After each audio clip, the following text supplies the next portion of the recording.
Hi, everybody.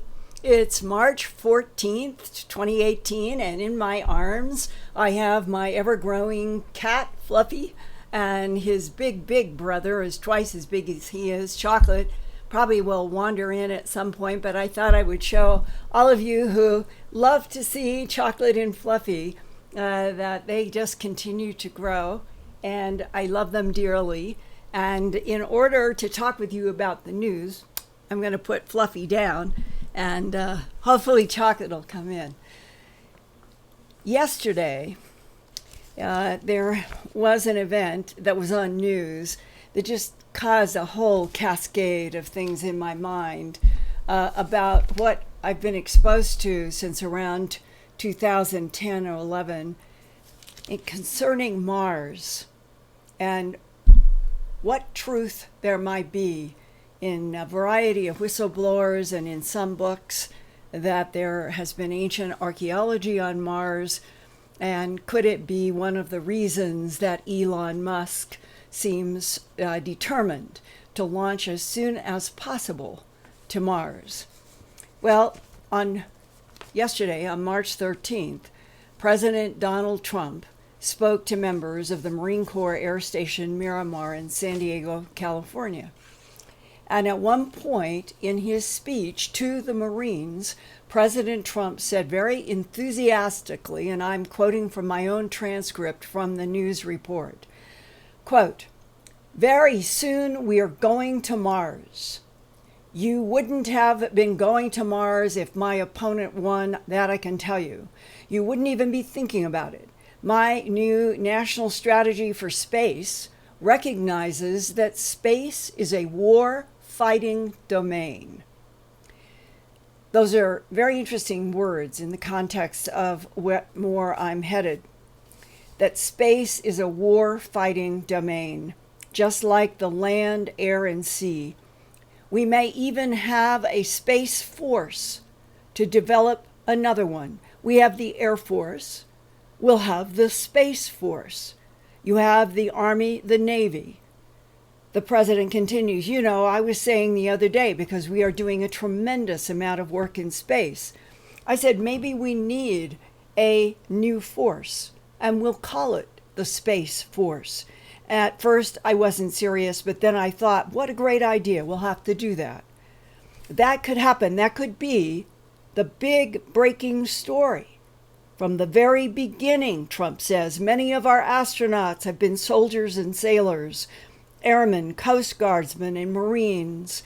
Our service members will be vital to ensuring America continues to lead the way into the stars, lead the way into space. We are way behind, and we're catching up fast, so fast that nobody even believes it, close quote. Well, 2 days before, in Austin, Texas, at the current South by Southwest Festival, Elon Musk was a surprise guest on one of the panels, and he told a big crowd, quote, "We are building the first Mars or interplanetary ship right now," and he's referring to his SpaceX. "And I think we'll be able to do short flights, sort of up and down flights, probably in the first half of next year, 2019. This is very big, this booster and the space capsule. The thrust of this will be about twice that of a Saturn V. So it is capable of doing 150 metric tons to orbit and then be fully reusable. So the expendable payload is double that number. What is amazing about this ship, assuming we can make it work, is that we can reduce the marginal cost per flight dramatically in orders of magnitude from what it is today. This question of reusability is so fundamental to rocketry.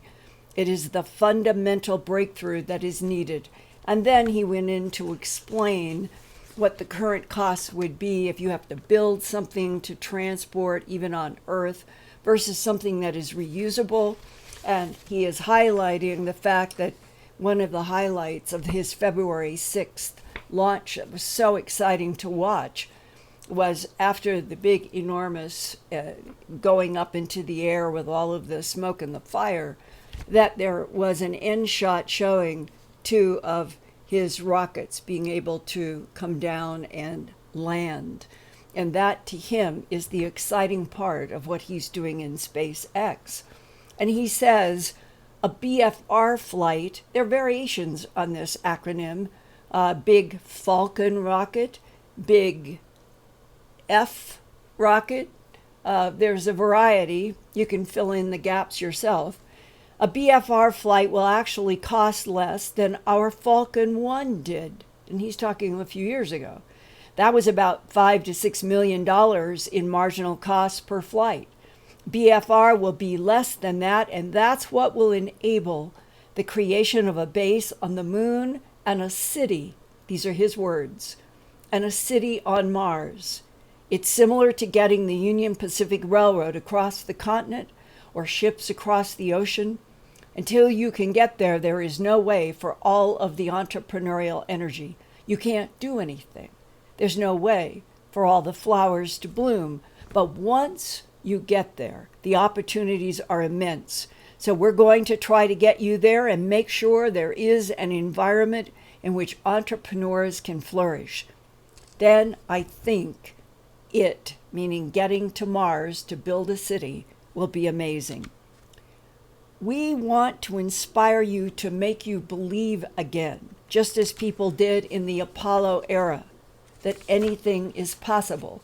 It's hard to believe that we have not been back to the moon since the end of Apollo. Elon Musk and his colleague, Jonathan Nolan, show a 2-minute trailer that was cut from the February 6, 2018 SpaceX first Falcon Heavy rocket launch test. And at the end of the 2-minute trailer, there is an end photo on one of the circuit boards driving the Falcon Heavy. And Nolan asks Elon Musk, that picture at the end, it's a picture of one of the circuit boards inside, right? And Musk nods yes, and he says, we try to confuse the aliens as much as possible. And there is a big roar of laughter from everybody there at South by Southwest. But I wonder how much has Elon Musk been read into the MJ-12 alien UFO program, the one that we have all been trying to get to the bottom of, that we know began in 1947 with some kind of an executive order by Harry S. Truman. It's now 70 years later. It would seem logical that Elon Musk has been introduced to some real facts about the alien presence in our solar system, Mars, the moon, Earth, and that it may be part of the reason why he is working so hard to get to Mars with enough cargo and people to actually start, as he calls it, a city on Mars.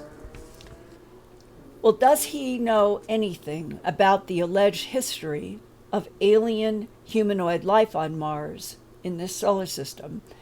Like one whistleblower allegedly leaked to UFO investigator Anthony Sanchez, who published a transcript of his recorded discussion with a retired U.S. Air Force colonel back in 2009 to 2010 about what he called tall, pale humanoids from one of the planets in one of two solar systems orbiting Zeta Reticuli 1 and 2, which is a binary star system about 39 light years from Earth.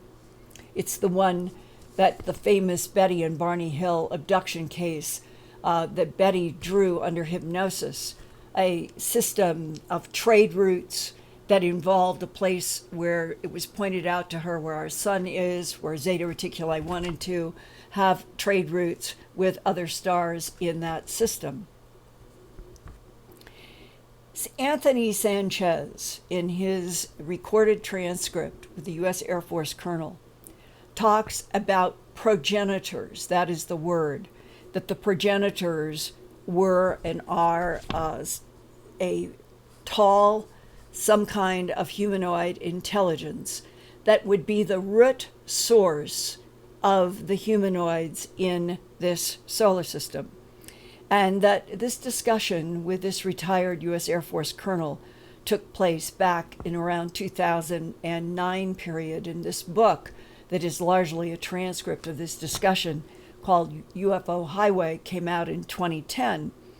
And in it, it describes the fact that there was some kind of a war in Zeta Reticuli 1 and 2 a million or more years ago, and that it was between the tall, pale humanoid progenitors and another life form, gray humanoids, and that these two life forms are somehow distributed in this double binary star system of Zeta Reticuli 1 and 2, and that what the war was about, according to the U.S. Air Force colonel, is that the tall, pale humanoids were secretly going to the gray humanoid planet, harvesting genetic material, going back to their planet in the Zeta Reticuli 1 and 2 system, creating androids, hybrids, a variety of slave labor from the genetic material that the tall humanoids were harvesting from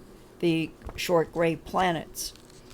And this word, progenitors, meaning the original root race behind what's in this solar system, involved the idea that whatever the history is that would explain ancient artifacts on Mars, on the moon, on Earth, and perhaps other bodies in our solar system, it's all attributed in the U.S. Air Force colonel's story to these progenitors from Zeta Reticuli 1 and 2, and that they were involved in constructions on Mars, on the backside of the moon, the interior of the moon, on our Earth, and probably other places even yet in our solar system that we have not been told anything about publicly or by whistleblowers. Now, in the book UFO Highway by Anthony Sanchez, there is a section where on pages 93 to 94, the colonel, reading directly from the transcript from the U.S. Air Force colonel, says, according to the Greys, the humanoids that got into the war with the tall, pale humanoids, to their historical writings, they tell us that the progenitor race came from another star system, Sirius. They were at Zeta Reticuli 1 and 2. Then after the war with the Greys, the implication is that the Greys did something that tended to defeat the tall humanoids staying in the Zeta Reticuli 1 and 2 system, so that they took off and went to Sirius, and that they had some kind of habitation around or on Sirius B, a planet there, and that they were chased from there again by these gray beings, and that they ended up on Mars. Mars was the closest to their own planet from the Zeta Reticuli 1 and 2 system. Mars was the original place inhabited by them in our solar system, meaning they went to Mars first, not to Earth first. But choosing Mars proved to be a major miscalculation. There was a cataclysmic event, according to the Air Force colonel. Now, when in this book from 2010, whether the Air Force colonel told Anthony Sanchez a different story, but asked him to cover it up in this book, that's a possibility, because the Air Force colonel calls the catastrophe an asteroid hit that exterminated some or most of the progenitors. But we know that John Brandenburg, who is a nuclear physicist, that he wrote a 2015 book entitled Death on Mars, The Discovery of a Planetary Nuclear Massacre. And this is about the presence of xenon-129 in the atmosphere of Mars, which has led to John Brandenburg's doing even a presentation at a NASA conference about excuse me, about enough xenon 129 in the Martian atmosphere to support the John Brandenburg hypothesis that there were two hydrogen bombs that exploded in the northern hemisphere, and that there was a compression wave that would have annihilated cities and life in that Cydonia region, where there is the big head, the big Cydonia pyramid, and other structures that are referred to as the Cydonia city. John Brandenburg thinks that this explosion of bombs in the northern hemisphere could go back 1,000,000 years. The timeline is not clear.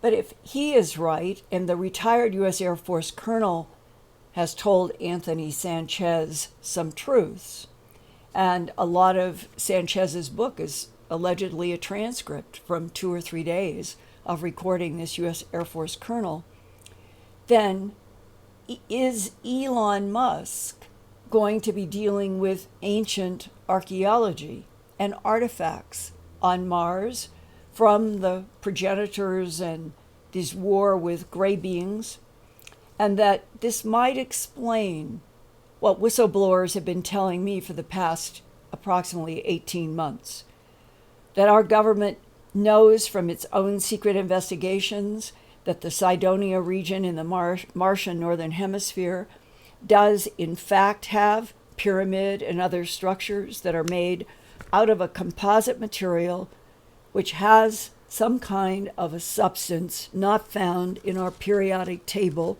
of elements.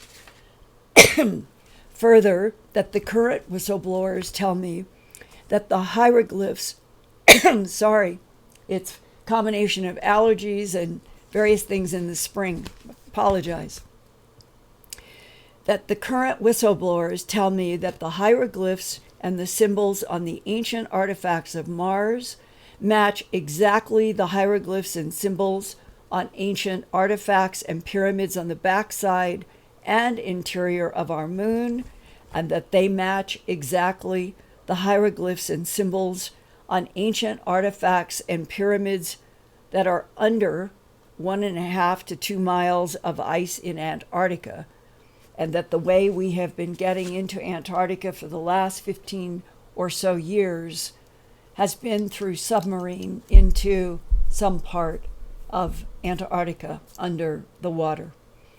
And all of this, I hope that all of you coming to Earthfiles YouTube channel on Wednesday nights with me, that you will keep in your mind this whole huge, big other possible backstory, as we're going to get more and more headlines about Elon Musk getting ready to launch to Mars with great enthusiasm, apparently by President Donald Trump.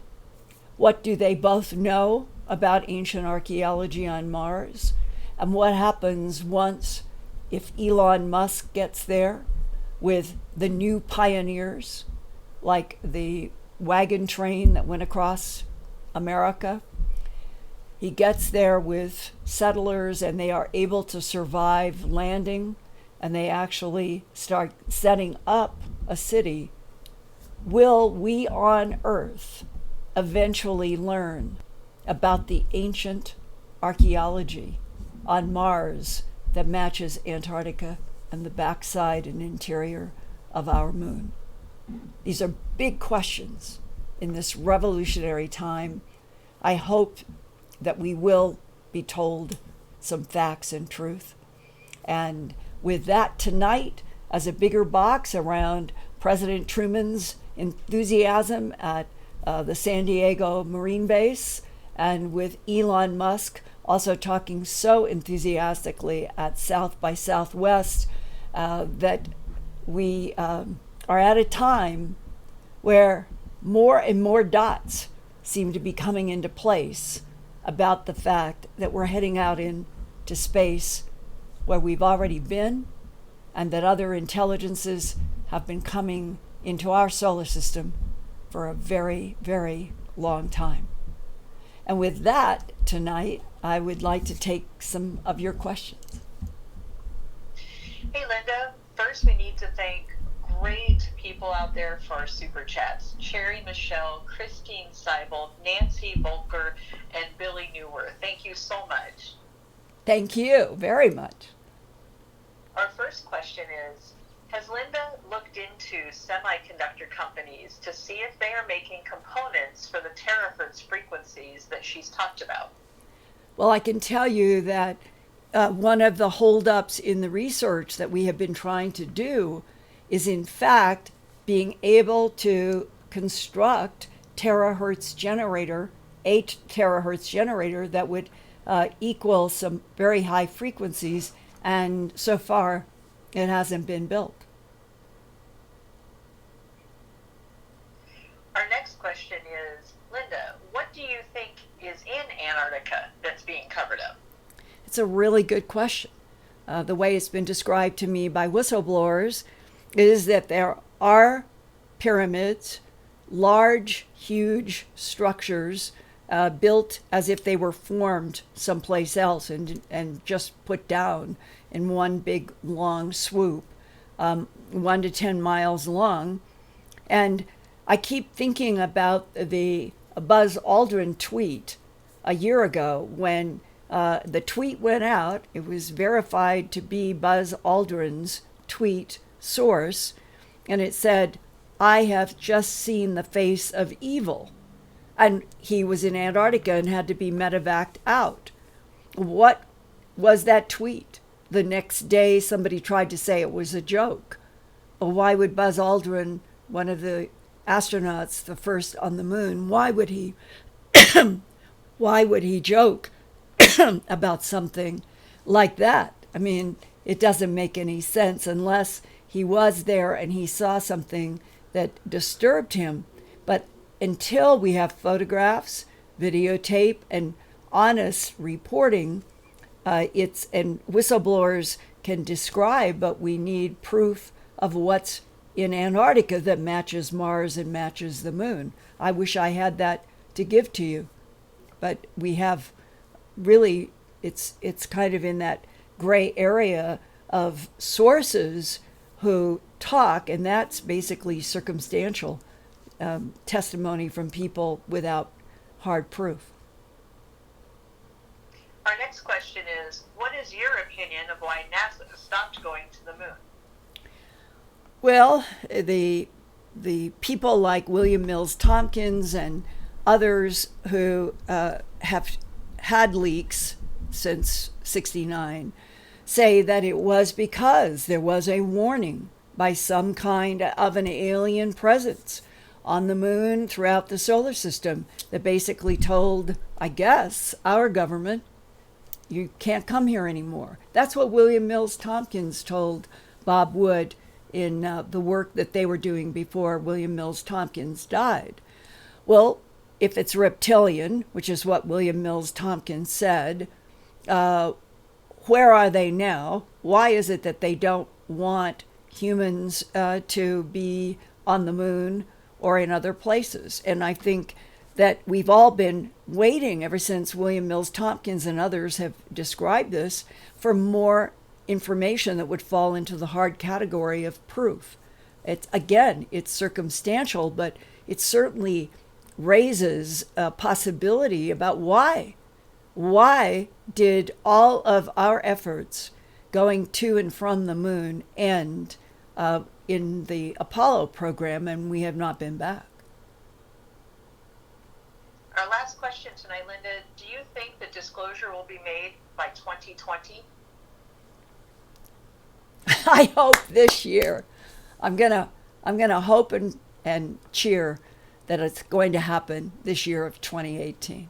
So keep coming to Earthfiles YouTube channel, and I'll keep trying to report behind the scenes and between the words and whatever I can that I think is at least pointing in the right direction of what we have been denied for so long by official policies of denial.